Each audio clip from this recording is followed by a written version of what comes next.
ఈరోజు Sunday vlog చూసేద్దురు రండి. ఈరోజైతే 2 కేజీ రొయ్యలు తీసుకొస్తే అవైతే 1 కేజీ అయ్యాయన్నమాట. వాటిని మళ్ళీ నేను కర్రీ చేసేటప్పటికి హాఫ్ కేజీ అయింది.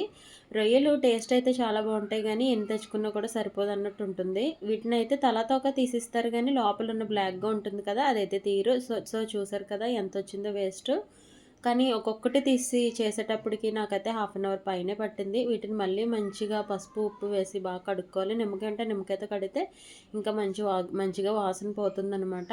ఆ తర్వాత మంచిగా కాలువలో రొయ్యలేంటంటే మనకి బాగా కొంచెం నురగొచ్చినట్టు ఉంటుంది. వాటర్‌తో ఎక్కువ సార్లు కడుక్కోవాలి. ఆ తర్వాత ఆయిల్ లేకుండా బాండీలో ఈ విధంగా పెట్టుకోవాలి. వాటర్ సెపరేట్ అవుతూ ఉంటుంది. వాటర్ అంతా ఇంకిపోయే వరకు ఉంచుకోవాలండి. ఆ తర్వాత మనం కర్రీ గానీ, ఫ్రై గానీ చేసుకోవచ్చనమాట. ఆ తర్వాత అయితే టొమాటో రసానికి కుక్కర్‌లో టమాటాలు, చింతపండు వేసి 4, 5 విజిల్స్ అయితే వేపిచ్చాను. దీన్ని మిక్సీ పట్టుకొని తాలింపు వేసుకోవడమే అనమాట ఇంగువతోటి. చాలా బాగుంటుంది. ఈజీగా అయిపోతుందనమాట మనకి. టేస్ట్ కూడా డిఫరెంట్‌గా ఉంటుంది. అండ్ ఓన్లీ చింతపండుతో కన్నా కూడా టొమాటో చింతపండుతో అయితే బాగుంటుంది. మీకే రసం ఇష్టమో కామెంట్ చేయండి. ఇందులో మీకు కావాలంటే మిరియాలు ఇవన్నీ కూడా యాడ్ చేసుకోవచ్చు. జీలకర్ర, ధనియాలు ఇవన్నీ. కానీ వేసవికాలంలో కొంచెం మసాలాలు తక్కువ తింటేనే బెస్ట్ కదా అని చెప్పి నేనైతే అలాంటివి ఏమి వేయలేదనమాట. సో నార్మల్‌గా పెట్టేశాను.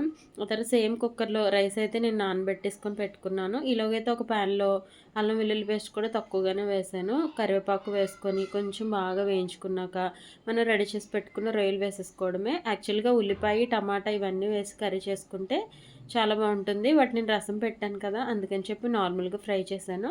మనం ఉల్లిపాయ, టమాటా, మసాలాలు, ధనియాల పొడి, జీలకర్ర పొడి ఇవన్నీ వేసి కొలిది రొయ్యల టేస్ట్ అయితే తగ్గుతుంది అబ్జర్వ్ చేయండి. ఎంత తక్కువ మసాలాలు ఉల్లిపాయ, టమాటా తగ్గించుకొని వేసుకుంటే రొయ్యల టేస్ట్ అంత బాగుంటుందనమాట. ఇంతేనండి ఇవాల్టి వీడియో.